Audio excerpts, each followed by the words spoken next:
కాంగ్రెస్ అగ్రనాయకుల ప్రియాంక గాంధీ వాద్రాతో రాజకీయ వ్యూహకర్త జన్సురాజ్ పార్టీ వ్యవస్థాపకుడు ప్రశాంత్ కిషోర్. మనం ప్రశాంత్ కిషోర్ అనే కన్నా పీకే అంటేనే ఎక్కువగా ఫెమిలియర్ ఆయన.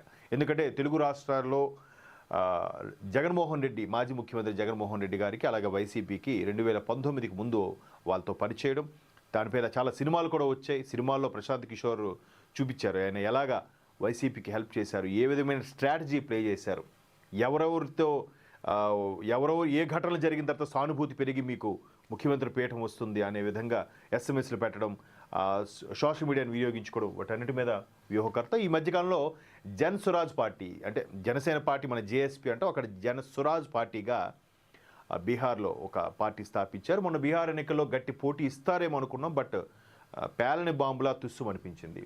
ఇకపోతే ప్రశాంత్ కిషోర్ అంటే ఆయన చాలా కీలకంగా ఉండే వ్యక్తి. ఒక్కసారిగా దేశవ్యాప్తంగా ఆయన పేరు మారుమోగింది కూడా.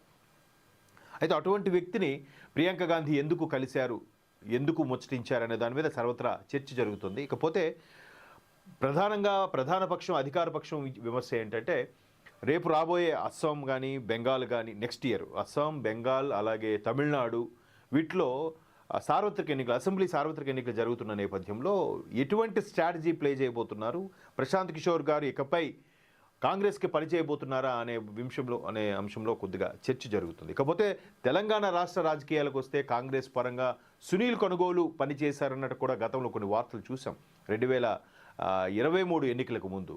అయితే ఇప్పుడు దేశవ్యాప్తంగా కూడా కాంగ్రెస్కి ప్రశాంత్ కిషోరే స్ట్రాటజిక్ మేనేజర్గా ఎన్నికల నిర్వహణలో పూర్తి బాధ్యతలు భుజానికి వేసుకొని కాంగ్రెస్ని గెలిపించే ప్రయత్నం చేయడానికి సర్వశక్తులు ఒడ్డుతున్నారా అనేది ఇక్కడ చర్చనీయాంశంగా మారుతుంది. ఒక్కసారిగా బీహార్లో కాంగ్రెస్ పార్టీ కోసం ఒక ప్రధాన ప్రాజెక్టును ప్రశాంత్ కిషోర్ చేపడతారనే వార్త ప్రస్తుతం ప్రచారంలో ఉందట.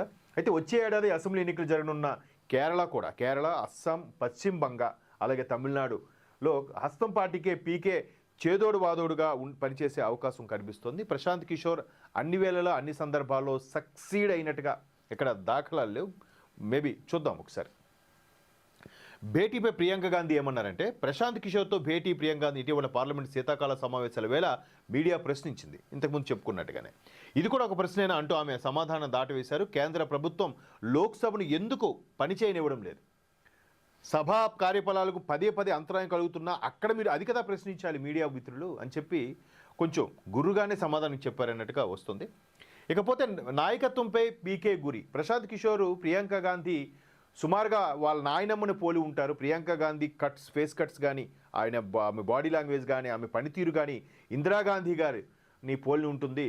సో నాయకత్వ లక్షణాల పరంగా చాలా ఉన్నతంగా ఉంటారు ఆవిడని చెప్పి ప్రశాంత్ కిషోర్ చాలా సందర్భాల్లో మీడియా అడిగిన ప్రశ్నలకి ప్రియాంక గాంధీ గారిని సపోర్టివ్గా అలాగే ఆవిడ నాయకత్వ లక్షణాలు నాకు నచ్చుతాయన్నట్టు కూడా చెప్పడం జరిగింది. ఈ మధ్యకాలంలో ప్రియాంక గాంధీ ప్రధానమంత్రి మోదీ గారితో కూడా కలిసి అటు శీతాకాల సమావేశాల ముగింపులో తేనెటి విందులో పాల్గొని చాలాసేపు ముచ్చటించారు, సరదాగా మాట్లాడుకున్నారు. ఆ సందర్భంగా ప్రియాంక గాంధీ కేరళ వైనాడ్ ఎంపీగా గెలిచిన నేపథ్యంలో వైనాడ్ ప్రజలకు దగ్గర అవ్వాలంటే మలయాళం నేర్చుకునే దిశగా ఆవిడ అడుగులు వేస్తున్నారు, మలయాళం కూడా నేర్చుకునే ప్రయత్నం చేస్తున్నారంట.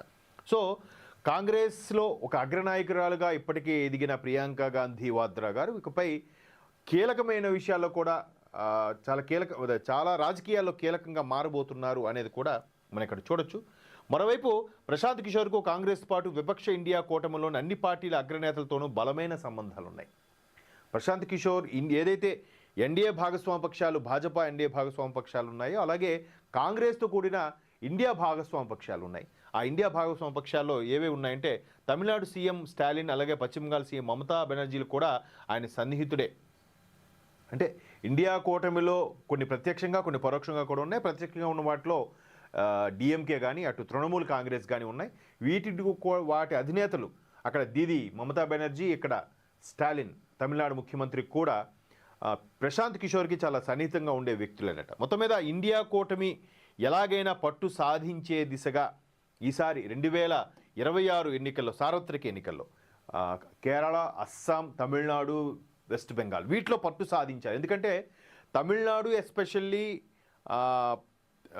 వెస్ట్ బెంగాల్లో బీజేపీ పట్టు సాధించడానికి సర్వశక్తులు ఒడ్డుతోంది.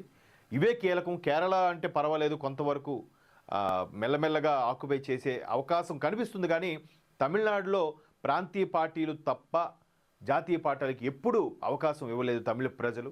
ఈసారి దానిపైన పూర్తిగా దృష్టి పెట్టే అవకాశం కూడా కనిపిస్తుంది. బీజేపీ ఎటువంటి